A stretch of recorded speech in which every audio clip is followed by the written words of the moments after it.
हाँ तो बच्चों, आज हम देखेंगे एक्सरसाइज 3.5 और 3.5 के साथ साथ इसमें एक बहुत इंपॉर्टेंट विधि है, वो है वज्र गुणनखंड विधि। और वज्र गुणनखंड विधि को समझेंगे, आखिर वो है क्या, कैसे उसको क्वेश्चन को सॉल्व करते हैं, उससे क्वेश्चन और सिंपल हो जाता है। तो चलो देखते हैं, पहले उसी को देख लेते हैं।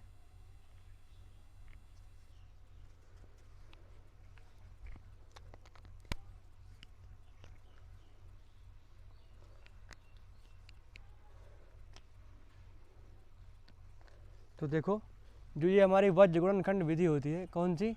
वज्र गुणनखंड विधि, वज्र गुणनखंड विधि, ठीक है।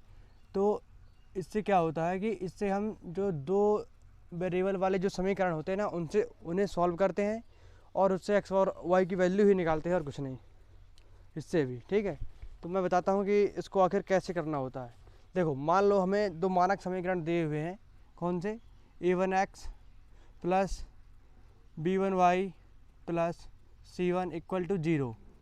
ये मान लो एक हमें मानक समीकरण दिया हुआ है, ठीक है।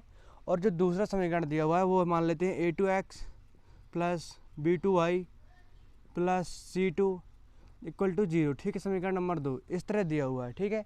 और यदि हम इसको देख करके यदि मैं सॉल्व करूँ ना, तो ऐसे किया जाता है, जैसे x, इसको लिख लेते हैं y, फिर लिख लेते हैं 1, ऐसे कुछ करते हैं, ठीक है। और ये होता है b1 c2 minus b2 c1, और ये c1 a2 minus c2 a1, और फिर ये a1 b2 minus a2 b1। इस प्रकार से इसको करते हैं। और फिर क्या करते हैं, जब इसको इस तरह लिख लेते हैं ना, देखो जी, a1 है हमारा, ये b1 है, ये c1 है, ये a2 है, ये b2 है, ये c2 है। तो देखो, जब x वाला टर्म्स लेते हैं तो इसको अगर हम छुपा लें तो ऐसे करेंगे b1 c2 minus b2 c1, ठीक है।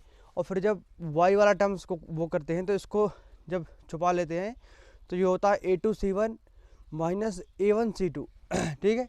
और फिर जी जब ये वाला टर्म्स आता है तो एक के नीचे इसको छुपा लेते हैं, और फिर a1 b2 माइनस, मतलब तिर्यक गुणक किया जाता है ऐसे, ठीक है। एक बार ऐसे, फिर ऐसे, फिर अगर x वाला है तो x वाले को छुपा लेंगे, और इसका ऐसे करेंगे। अगर y वाला है तो y वाले को छुपा लेंगे, फिर इसका ऐसे करेंगे, ठीक है। और यदि ये c1 और c2 वाला है तो इसको मतलब वो कर देंगे, छुपा देंगे, और ये a1 b2 minus a2 b1। नहीं, मैं तुम्हें ट्रिक बताता हूँ, सीधे फटाफट, एकदम भूलेगा नहीं। देखो, ऐसे करना होता है, जैसे तुम्हें ये फॉर्मूला याद नहीं रहता, भूल जाता है, तो बताऊँ मैं। ऐसे करते हैं, जैसे तुम लिख लो x y इक्वल टू 1 लिख लो, ठीक है, ऐसे कुछ लिख लो। और ऐसे मतलब याद रखो, B C minus B C, C A minus C A B minus A B, ऐसे कुछ याद रखो, ठीक है। और फिर इसमें 1 2 2 1 1 2 2 1 करते जाओ, जैसे 1 2 2 1 1 2 2 1 1 2 2 1। देखो, वही फार्मूला बन गया कि नहीं बन गया? तो ये ट्रिक है, इसको मतलब याद करने की, भूलेगा नहीं, ठीक है। अब इसके मैं क्वेश्चन करके दिखाता हूँ, कुछ क्वेश्चन है। अब तुम्हारी जो एक्सरसाइज 3.5 है, इसी में कुछ क्वेश्चन दिए हुए हैं, तो इसको अलग से प्रैक्टिस नहीं करते, मैं इसी में तुम्हें करवाऊँगा, ठीक है। तो इसे फटाफट नोट करो या फिर स्क्रीनशॉट ले लो, ये मेथड भूलना नहीं, ठीक है।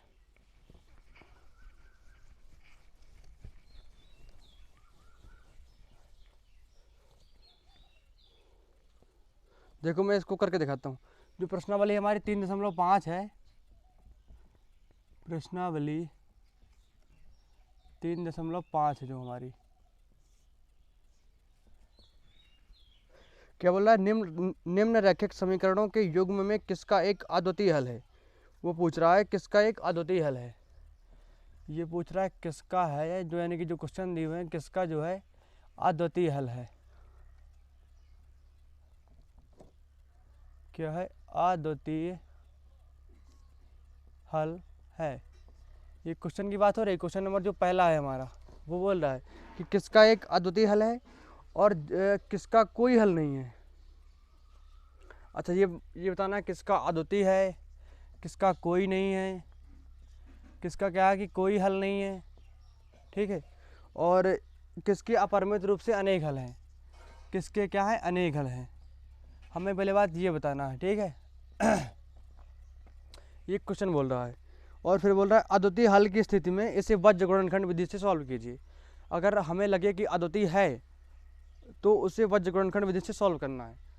तो मैंने बताया था कि इनकी कंडीशनें क्या होती हैं। अगर अद्वितीय हल होता है ना तो रेखाएं प्रत्यक्षेदी होती हैं और उसकी कंडीशन होती है A1/A2 does not equal to B1/B2। और जो रेखाएं हमारी क्या होती हैं प्रत्यक्षेदी होती हैं। मैं पहले लिखवा चुका हूँ इसको, रेखाएं जो होती हैं हमारी प्रत्यक्षेदी होती हैं, ठीक है। और यदि कोई हल नहीं है तो इसकी कंडीशन होती है A1/A2 equal to B1/B2 does not equal to C1/C2। इस तरह में क्या होता है कि जो रेखाएं होती हैं वो क्या होती हैं समांतर होती हैं, समांतर रेखाएं होती हैं, ठीक है। और जब अनेक हल होते हैं तब क्या होता है A1/A2 equal to B1/B2 equal to C1/C2। और इसमें जो रेखाएं क्या होती हैं वो संपाती होती हैं, यानी कि एक दूसरे के ऊपर चढ़ी हुई होती हैं, संपाती रेखाएं होती हैं, ठीक है। तो ये 3 कंडीशनें हैं और हमें इसको क्वेश्चनों को चेक करना है कि क्या कंडीशन है। वो पूछ रहा है ये बताओ कि मतलब किसके एक हल है, मतलब अद्वितीय रूप से केवल एक हल है, किसके अनेक हल है, किसका कोई हल नहीं, ये बताओ पहले। और यदि किसी का एक हल है तो उसको फाइंड करो, निकालो क्वेश्चन को। तो देखो अब हम करेंगे पहला क्वेश्चन। हो गया ये थोड़ी सी मैंने रिमाइंड करवाया है पिछला, और कुछ नहीं है। तो जो क्वेश्चन नंबर हमारा पहला है अब उसकी तरफ बढ़ते हैं, ठीक है। तो जो पहले का जो पहला हमें दिया था वो क्या दिया है x - 3y equal to 3, question number 1 दिया है। और 3x - 9y इक्वल टू 2 दिया है, ठीक है। ये दिया हुआ है हमें समीकरण नंबर 1 और 2। और इनसे हमें कंपैरिजन करना है कि क्या है, कैसी रेखाएं हैं। तो x का जो मल्टीपल है वो 1 है बटे इसका मल्टीपल 3 है, और इसका है -3 बटे -9 एंड 3/2। अब यदि इसको मैं काट दूँ, इसको 3 तरकारी 9 3 यानी कि 1/3 1/3 और 1/3 बराबर, ये भी जाएगा हमारा 1/3, ये नहीं बराबर हो जाएगा 3/2 के। तो मैंने बताया था कि अगर ऐसी कंडीशन है कि यानी कि A1/A2 equal to B1/B2 does not equal to C1/C2, तो तुम बताओ रेखाएं क्या होती हैं। रेखाएं समांतर होती हैं। और जब रेखाएं समांतर होती है ना, जब से यार एक रेखा ऐसी जा रही है और एक रेखा ऐसी, जब दोनों रेखाएं एक दूसरे के समांतर एक दूसरे को कभी टच ही नहीं कर रही, तो उनका कोई सॉल्यूशन नहीं होगा, यानी कि उसका कोई हल नहीं होगा। क्या होगा इसका, कोई हल नहीं होगा, कोई हल नहीं होगा, है ना। तो ये बोर्ड हिल रहा है बार बार, ठीक है। इसका कोई हल नहीं होगा, है ना, कोई हल नहीं होगा। तो पहले का तो हमने वो कर दिया। अब दूसरा देखते हैं। दूसरा जो दिया है ये दिया है 2x + y इक्वल टू 5, समीकरण नंबर 1। और ये दिया है 3x + 2y बराबर 8, समीकरण नंबर 2। अब इसके जो गुणांक है x और y के, तो उनकी तुलना करते हैं। जैसे हो जाएगा 2/3 और ये 1/2 और 5/8। तो ये 2/3 बराबर नहीं 1/2 के, बस यही कंडीशन है। और यदि मैंने बताया था कि A1/A2 does not equal to B1/B2 है ना, यदि ऐसी है कोई कंडीशन तो क्या होता है, रेखाएं प्रत्यक्षेदी होती है, यानी कि एक रेखा ऐसी आ रही है तो दूसरी उसको प्रत्यक्षेद कर देती है। तो जब रेखाएं प्रत्यक्षेदी होती है ना, तो उनका केवल एक ही सोल्यूशन होता है, यानी कि एक ही पॉइंट पे काटती हैं। तो क्या होता है, अद्वितीय रूप से एक हल होता है। अद्वितीय रूप से जो है एक हल होता है, यानी कि इसके समान कोई दूसरा नहीं होता। अद्वितीय का मतलब है जिसके समान कोई दूसरा ना हो, है ना। तो और जो हमारा क्वेश्चन बोल रहा था कि अगर कोई कंडीशन ऐसी आए जिसका अद्वितीय हल हो तो तुम उसे वज्र गुणनखंड विधि से सॉल्व करो। तो करेंगे, इतना पहले नोट करो। हो गया।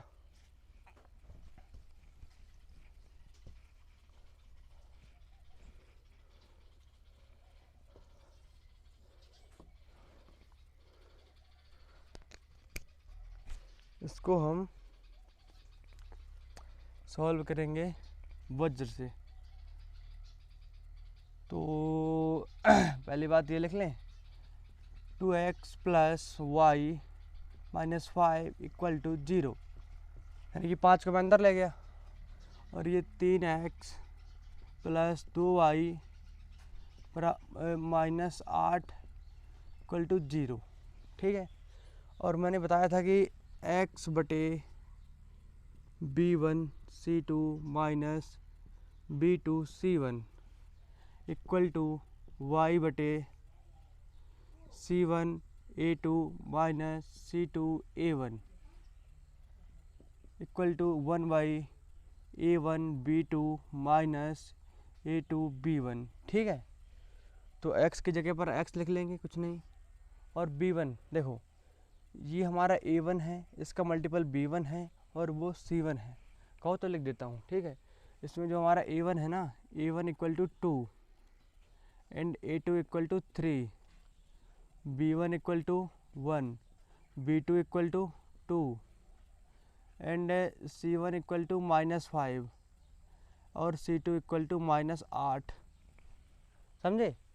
ये जो है ना हमारा, ये ऐसे कुछ लिखा जाता है, a1x plus b1y plus c1 equal to 0।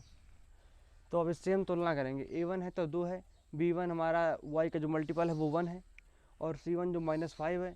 तो मैंने वही थोड़ी लिख दी है डायरेक्ट, लेकिन बार बार ये लिखने की ज़रूरत नहीं पड़ेगी। ठीक है। तो यानी कि b1 इंटू c2, b1 हमारा कितना है, 1 है हमारा, 1 इंटू c2 कितना है, c2 हमारा -8 है, इंटू -8। ठीक है। b1 हमारा 1 है और वो हमारा -8 है, फिर बीच में माइनस है तो हमने माइनस लगा दिया। फिर है b2 कितना है हमारा, 2 है, 2 है, इंटू c1 कितना है हमारा, c1 हमें दिया है -5, ये दिया है -5। ये हो गया।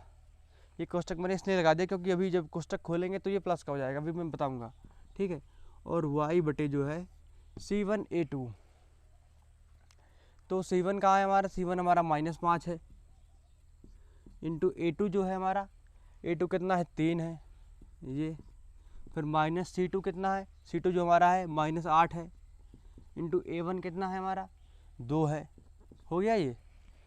अब इसको देखते हैं, ये 1/a1b2, a1 कितना है हमारा, a1 2 है, इंटू b2 कितना है, b2 भी 2 है, माइनस a2 कितना है, a2 हमारा 3 है, इंटू b1 कितना है, b1 हमारा 1 है। ऐसे कुछ हो गया। हो गया कि नहीं? मैं इसको भी साफ करता हूँ, है ना, समझना गौर से। एकदम सिंपल सा तरीका, फॉर्मूला याद रखना है बस। ये हो जाएगा हमारा x बटे -8, और ये 5 दूनी 10, माइनस का 10 होगा, लेकिन ये माइनस पहले लगा है तो माइनस माइनस प्लस हो जाएगा, तो प्लस का 10 हो जाएगा हमारा। ठीक है। तो बराबर y बटे, ये 5 दिया 15, तो माइनस का 15 हो जाएगा हमारा, और 8 दूनी 16, 16 होगा हमारा माइनस का, लेकिन एक माइनस ये लगा है तो प्लस हो जाएगा, प्लस का 16। ठीक है। इक्वल टू 1 बटे दूनी 4 हो जाएगा ये माइनस का 3। ठीक है। अब इसको सॉल्व करते हैं, कैसे, x बटे 2 हो जाएगा हमारा, बराबर y बटे 1 बटे 1। देखो अब एक काम करते हैं, जब तुम्हारा इतना हो जाए ना, तो एक बार इसको और इसको ले लेना, बराबर कर लेना, और एक बार इसको और इसको कर लेना, आंसर आ जाएगा। तो ये हो गया हमारा पहला, दूसरा और तीसरा पद। तो मैं लिखता हूँ पहले और तीसरे से, नहीं ऐसे नहीं, एक बार इसको इसके साथ, फिर एक बार इसको इसके साथ, ऐसे करना होता है। एक बार पहले और तीसरे से। तो ये पहला है x/2, तीसरा हमारा 1/1 है, तो जो x की वैल्यू हमारी 2 मिल जाएगी, नहीं मिल जाएगी। फिर दोबारा लिखते हैं दूसरे और तीसरे से, किससे, दूसरे और तीसरे पद से वही है। तो दूसरा हमारा y/1 इक्वल टू 1/1 है, तो y इक्वल टू 1 मिल गया हमारा। बस हमें यही निकालना था कि अगर उसका अद्वितीय रूप से एक हल है किसी का, तो ये बताओ वो कौन सा है। तो हमने बता दिया कि x इक्वल टू हमारा कितना 2 आएगा और y इक्वल टू 1 आएगा। ये रहा क्वेश्चन नंबर पहले के दूसरे का उत्तर। अब जो तीसरा क्वेश्चन है उसे देखते हैं। हो गया, फटाफट इसे नोट करो। तो ये विधि कहलाती है वज्र गुणनखंड विधि, और इसे तुम चाहो तो प्रैक्टिस कर सकते हो क्वेश्चन देख करके। जो क्वेश्चन हमने पहले विलोपन से प्रतिस्थापन से किए थे उन्हीं को लेकर के तुम उन्हें इससे वज्र गुणनखंड से सॉल्व करने का प्रयत्न करो, तो इसमें पारंगत हो जाओगे। तीसरा जो है ये 3x minus 5y equal to 20, question number 1 मान लेता हूँ मैं इसे। और फिर दिया है 6x माइनस 10y बराबर 40, इसे मैं इक्वेशन नंबर 2 मान देता हूँ। और इसे भी मुझे चेक करना है। कैसे? 3/6 माइनस 5/-10 20/40, 3 दूनी 6 1/2, 5 दूनी 10 1/2, 20 दूनी 40 1/2, ये तीनों इक्वल है। अब शायद तुम्हें याद हो, मैंने बताया था अभी कि a1/a2 equal b1/b2 equal c1/c2। यदि ऐसा है तो वो जो रेखाएं होती हैं ना, वो क्या होती हैं? संपाती होती हैं। संपाती का मतलब एक रेखा ऐसी है तो दूसरी भी उसी के ऊपर चढ़ी हुई होती है। तो जब एक रेखा एक दूसरे को अनंत बार टच करेगी, मतलब जितनी बार टच करती है उतने उसके हल होते हैं। और जब अनंत बार टच कर रही है यार, तो उसके अनंत सॉल्यूशन होंगे। तो यानी कि इसके क्या होंगे? अनेक हल। अनेक हल यानी कि उसके अनंत सॉल्यूशन होंगे। ठीक है, तो जिसके अनंत सॉल्यूशन है उसे हमें दोबारा सॉल्व नहीं करना है। जिसका केवल एक हल है उसे ही केवल सॉल्व करना है। तो ये हो गया। अब हम बढ़ेंगे क्वेश्चन नंबर 4 की तरफ।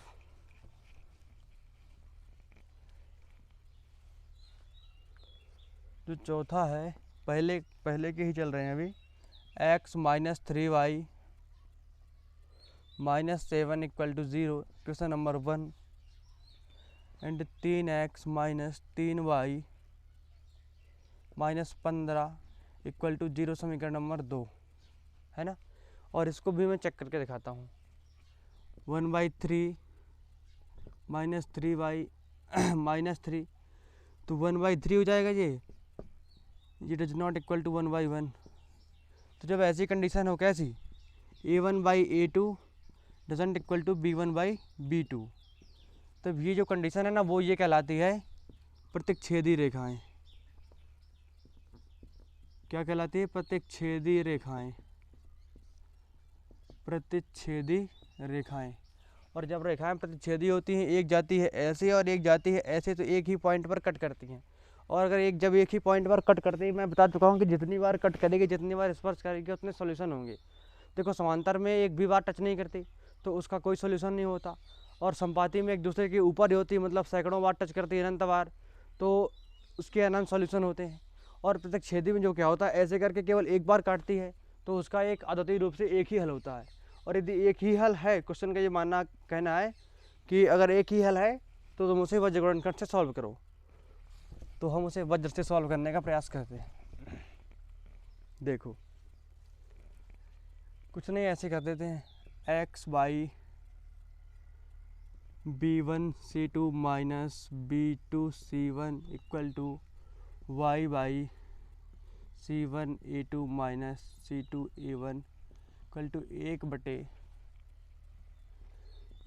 b2 माइनस a2 b1, है ना। बस कुछ नहीं, फटाफट मान रख देना, हो जाएगा सब। x बटे ये b1 है ना, b1 इंटू c2। अब यहाँ पर मैं लिख देता हूँ कि a1 क्या है, b1 क्या है। यहाँ पर a1 जो है वो 1 है, a2 जो है वो 3 है, और b1 जो है वो -3 है, जो b2 है वो भी -3 है, जो C1 है वो -7 है, जो C2 है वो -15 है।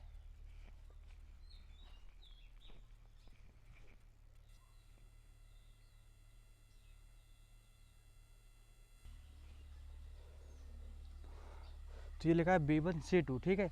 तो B1 जो है B1 हमारा -3 है, एंड जो C2 है, C2 कितना है, C2 -15 है, क्योंकि -15 फिर लिखा है B2 C1, B2 कितना है -3 इंटू C1 कितना है -7, ठीक है, equal to Y upon C1 A2। C1 जो कितना है हमारा वो है -7 इंटू A2 कितना है, A2 है 3, फिर माइनस C2 A1, C2 कितना है -15 इंटू A1 कितना है 1, equal to 1 by A1 B2 कितना है 1 इंटू B2 कितना है -3 माइनस A2 कितना है 3 इंटू B1 कितना है -3। बस अब इसको सॉल्व कर लेना है, आंसर हमारा आ जाएगा। कैसे, x अपॉन 15 तिया 45 और ये जाएगा 7 तिया 21 प्लस का 21 माइनस का 21 equal to y upon minus का 21 और 15 प्लस का 15 इक्वल टू 1/-3 और 3 त्रिकारी 9 प्लस का हो जाएगा 9, ठीक है। तो इसको सॉल्व करेंगे तो x/45 में 21 चला जाएगा, तो बचेगा हमारा 4 और 2 24 बच जाएगा जी हमारा, और y/- का 6 इक्वल टू 1/6, ठीक है। तो जब हम पहले और तीसरे को जब मैं इक्वल करता हूँ ना, ऐसे कुछ करूँगा, x/24 इक्वल टू 1/6, 6 को 24, x बराबर कितना मिल जाएगा हमें 4, ठीक है। और जब y/-6 इक्वल करूँगा मैं 1/6 को, तो ये y की वैल्यू मुझे -1 मिल जाएगी, ठीक है। या फिर C1 A2 था तो C1 हमारा -7 हो गया, A2 हमारा 3 हो गया माइनस, फिर C2 A1 था, C2 -15, हाँ सही है, करेक्ट एकदम। तो x की वैल्यू 4 एंड y की वैल्यू -1, ठीक है। तो ये क्वेश्चन हमारा ख़त्म हुआ। अब हम चलेंगे क्वेश्चन नंबर दूसरे की तरफ, ठीक है। तो इसे फटाफट नोट करो, हो गया।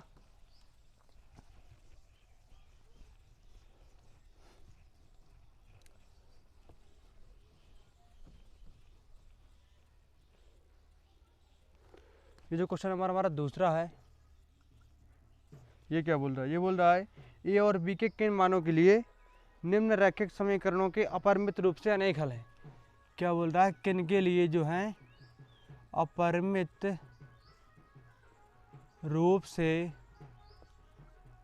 अनेक हल हैं, अनेक हल हैं, ये पूछ रहा है। और हमें इक्वेशन दी हुई है 2x + 3y इक्वल टू 7, समीकरण नंबर 1, और दूसरी दी हुई है a - bx plus a + by equal to 3a + b - 2, ठीक है। तो ये दोनों में क्वेश्चन दिए हुए हैं। अब वो बोल रहा परिमित रूप से अनेक हल है, और मैंने बताया था जब अनेक हल होते हैं कब, जब रेखाएं संपाती होती हैं, और उसकी कंडीशन होती है a1/a2 equal b1/b2 equal to c1/c2, ये उसकी कंडीशन होती है। अब बस इनके जो गुणांक है और x और y के, इनको इसके फॉर्मेट में लिख करके सॉल्व करना है। कैसे, ये हो जाएगा 2a - b equal to 3a + b। ये जो है इसका x का मल्टीपल ये और x का मल्टीपल ये, दोनों का अनुपात कर दिया ये, और इक्वल फिर b1/b2, तो ये हो गया b1, ये हो गया b2, फिर c1/c2। c1 जो है 7/3a + b - 2, ठीक है। तो एक बार मैं पहले और तीसरे से लेता हूँ, ठीक है। यानी कि 2/a - b बराबर 7/3a + b - 2, ठीक है। तो जब हम इसका तिर्यक गुणा करते हैं, इसका इससे करेंगे, इससे यानी कि तिर्यक गुणा कर दो इसका, ठीक है। तो ये हमारा 6a + 2b - 4 बराबर 7a - 7b, ठीक है। 6 को मैं उस साइड भेज दूंगा, तो बचेगा हमारा ए केवल, और जो माइनस हमारा 7b है ना, ये चल जाएगा उस साइड, तो बचेगा हमारा माइनस का 9b एंड प्लस का 4 इक्वल टू 0। इसको समीकरण नंबर मैं 1 मान लेता हूँ, और मैं इसको और इसको बराबर करता हूँ एक बार, नहीं इसको एक बार करके देख लेते हैं, ठीक है। इसको करेंगे तो ये हो जाएगा हमारा 2a प्लस 2b बराबर 3a माइनस 3b, है ना। तो ये हो जाएगा इस तरफ, तो ये बचेगा a इक्वल टू 5b। तो यहाँ से हमें a की वैल्यू क्या मिल गई, 5b। तो a की जगह मैं क्या रख सकता हूँ, 5b। 5b minus 9b equal to minus का 4, है ना। तो जब इसको मैं घटाता हूँ तो ये बचेगा हमारा माइनस का 4b इक्वल टू माइनस 4, ये कट जाएगा। देन b की वैल्यू हो जाएगी हमारी 1। जब b की वैल्यू 1 है तो a की वैल्यू हो जाएगी 5। तो आंसर हमारा आ गया, वो a और b की वैल्यू ही पूछ रहा था। तो a की वैल्यू हमारी मिल गई 5 और b की मिली 1, ठीक है। तो इसे फटाफट नोट करो, समझो, जो भी करना है करो, हम आगे बढ़ते हैं।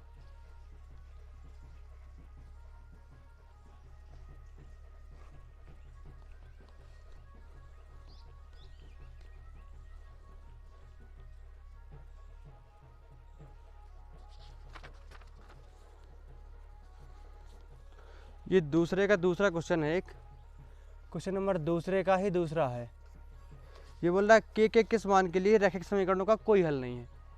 क्या बोल रहा है, कोई हल नहीं है, कोई हल नहीं है किन मानों के लिए, और वो हमें समीकरण दे रखा है उसने, सेम पिछले जैसा है, 3x plus Y equal to 1, समीकरण नंबर 1। और दूसरा है वो दिया है 2k minus 1 X plus k minus 1 Y equal to 2k plus 1, ठीक है। समीकरण नंबर 2 बोल रहा है कोई हल नहीं है। अब ये कोई हल कब होता है, जब रेखाएं समांतर, यानी कि a1 by a2 equal to b1 by b2 doesn't equal to c1 by c2। जब ये कंडीशन होती है तब हम मानते हैं कि रेखाएं समांतर है और उसका कोई हल नहीं है ना। तो a1 by a2 equal to b1 by b2 से करते हैं। तो a1 की वैल्यू है 3, ये हमारा a1 है, ये b1 है। तो 3 बटे 2k माइनस 1, यानी कि ऊपर वाले से x का जो मल्टीपल 3 है जैसे, और नीचे वाले जो x का मल्टीपल ये है, तो दोनों का अनुपात करेंगे, फिर इक्वल टू, इसमें y का मल्टीपल 1 है तो 1 बाई, इसमें ये है k माइनस 1, ठीक है। अब इसका हम 13 गुणा करेंगे, क्या करेंगे, 13 गुणा, ये तो कर लेते होगे। तो जगह 3k minus 3 equal to 2k minus 1, ठीक है। तो इसको मैं इस तरफ ले आऊँ तो ये बचेगा k इक्वल टू कितना, 2 शायद, ये उस तरफ जाएगा तो प्लस का हो जाएगा, हाँ 2 बचेगा शायद, तो 2 ही बचेगा। तो बस k की वैल्यू हमारी कितनी आ गई, 2। यही हमारा राइट आंसर होगा। इसका आंसर देखें क्या क्या आ रहा है।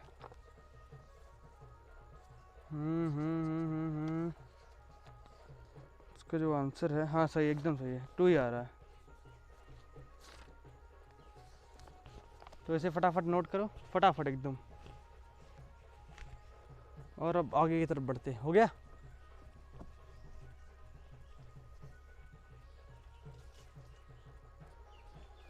जो ये तीसरा क्वेश्चन है, 3.5 का ही तीसरा क्वेश्चन है, वो क्या बोल रहा है, निम्नलिखित रैखिक समीकरणों के प्रतिस्थापन और वज्र गुणनखंड विधियों से हल कीजिए।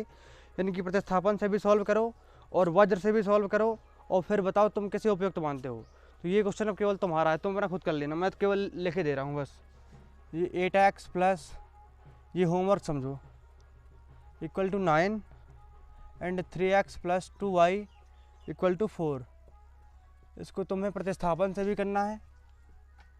जी होमवर्क समझो अपना, जब समझ में ना आए तब बताना। और अभी मैंने बताई वज्र गुणनखंड,